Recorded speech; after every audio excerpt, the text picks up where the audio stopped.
Bon, peut-être ça se dit pas ici, je sais pas.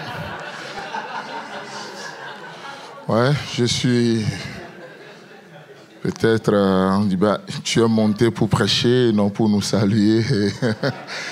Non, souvent, je me suis mis à me poser des questions et à demander aussi aux gens, est-ce qu'il y a des choses qui ne se font pas? Parce que tout à l'heure...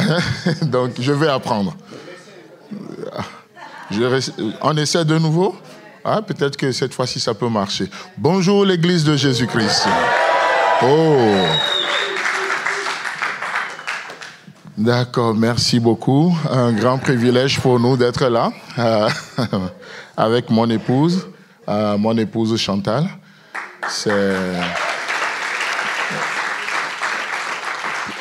Merci, pour nous,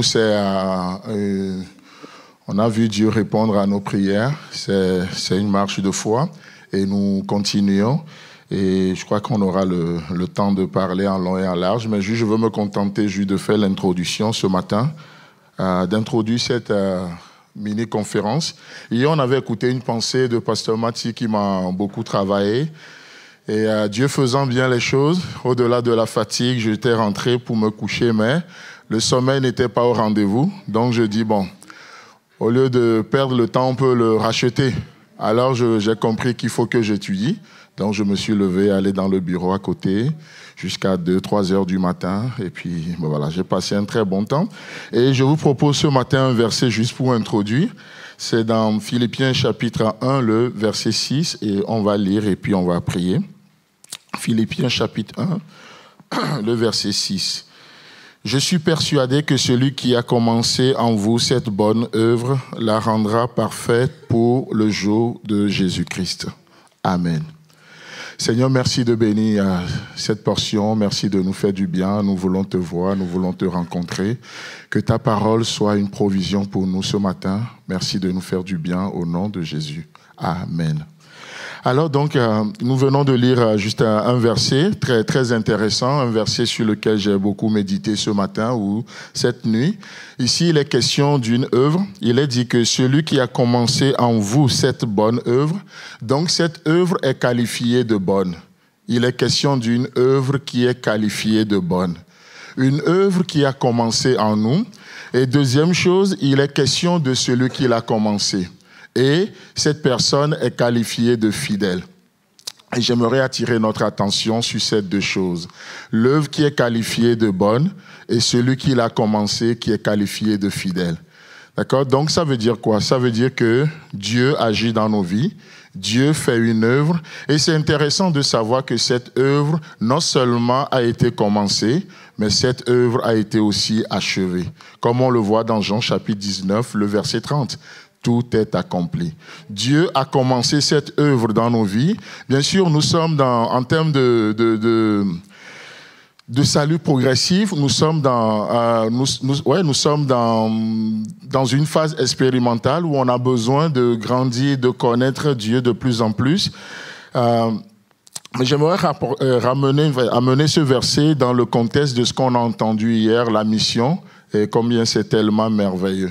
Donc, cette œuvre a été commencée. Et du coup, je me dis, mais la mission, c'est intéressant de savoir que ce n'est pas nous qui la commençons, mais nous marchons dans une œuvre accomplie, une œuvre qui a été commencée. Et c'est avec raison que nous disons que Dieu est un Dieu missionnaire. Parce que depuis l'Ancien Testament, nous le voyons, Dieu qui quitte le ciel, qui venait dans le jardin d'Éden, qui s'entretenait avec Adam et Ève, qui les instruisait dans la parole de Dieu, dans la pensée de Dieu, jusqu'à ce que le péché n'intervienne. Et là, après, nous voyons dans le Nouveau Testament que non seulement le Fils venait le Père venait dans l'Ancien Testament, mais le Fils aussi a la même pensée que le Père. Lorsque la voix s'est fait entendre dans les cieux, qui enverrai-je et qui ira pour nous? Qu'est-ce qui se passe? le Fils a la même vision que le Père. Le Fils répondra, me voici, envoie-moi. Donc, le Fils rentre aussi dans cette vision-là, dans cette œuvre que le Père lui-même a déjà commencé. Et on voit Jésus-Christ qui va venir sur la terre, il est dit que le Fils de l'homme est venu chercher, sauver ceux qui étaient perdus. Et on voit qu'à un moment donné, Christ va partir, mais avant de partir, il va engager la troisième personne de la Trinité. Il dit, je m'en vais vers le Père qui est aussi votre Père. Mais je vous enverrai un autre consolateur. Ça veut dire quoi? Quelqu'un qui est de la même nature que moi. Quelqu'un qui ne parlera pas de lui-même. Quelqu'un qui a la même vision des choses que moi. Il viendra et il va vous conduire, vous enseigner toute la vérité. Donc, le Père est missionnaire. Il venait dans le jardin. Le Fils est missionnaire. Il est venu sur la terre. Mais avant de partir, il nous envoie un autre consolateur, c'est-à-dire le Saint-Esprit. Et qu'est-ce que la Bible nous dit dans Actes chapitre 1, le verset 8? Vous recevrez une puissance, le Saint-Esprit survenant sur vous, et pas pour devenir des stars, mais pour avoir une vie de témoignage. Le Saint-Esprit ne nous est pas donné pour devenir des vedettes dans ce monde. Vous recevrez une puissance, le Saint-Esprit survenant sur vous, et vous serez mes témoins. Voilà le pourquoi le Saint-Esprit nous a été donné. Il nous a été donné pour nous régénérer, il nous a été donné pour nous communiquer la vie de Dieu, mais il nous a aussi été donné pour vivre dans ce monde, avoir une vie de témoignage. Et donc, que ce soit le Père, que ce soit le Fils ou le Saint-Esprit, nous voyons qu'il y a une œuvre qui est commencée. Il y a une œuvre dans laquelle nous sommes aussi introduits. Et du coup, je dis, aujourd'hui, nous pouvons aller parce qu'on voit Dieu qui est venu vers nous. Parce qu'il est venu, alors nous pouvons aller. Amen. Parce qu'il est venu, il nous a montré la voie, le chemin est frayé. Et je dis, c'est beaucoup plus rassurant de marcher sur un chemin déjà frayé. Nous ne sommes pas le premier à emprunter cette voie. Le Père l'a emprunté avant nous. Le Fils a fait le de même. Et le Saint-Esprit, aujourd'hui, il vient en tant que missionnaire pour faire quoi? Pour convaincre le monde du péché, mais aussi pour nous régénérer, pour nous montrer la pensée de Dieu. Et j'étais vraiment émerveillé hier d'entendre tout ce qu'on a entendu, de voir que la mission, c'est le cœur de Dieu. La question m'a été posée hier par un frère, il dit, mais qu'est-ce qu'il faut? Comment on peut devenir? Est-ce que c'est possible? Ou qui peut devenir missionnaire? Je dis, c'est très simple. Dieu a une vie à communiquer, alors il est missionnaire. Si nous avons la vie de Dieu en nous, si nous avons une vie, alors nous pouvons être des missionnaires. On n'a pas besoin d'avoir un bac plus 1000, je ne sais pas si ça existe. On n'a pas besoin d'avoir, je ne sais pas trop quoi, mais nous avons la vie de Dieu en nous.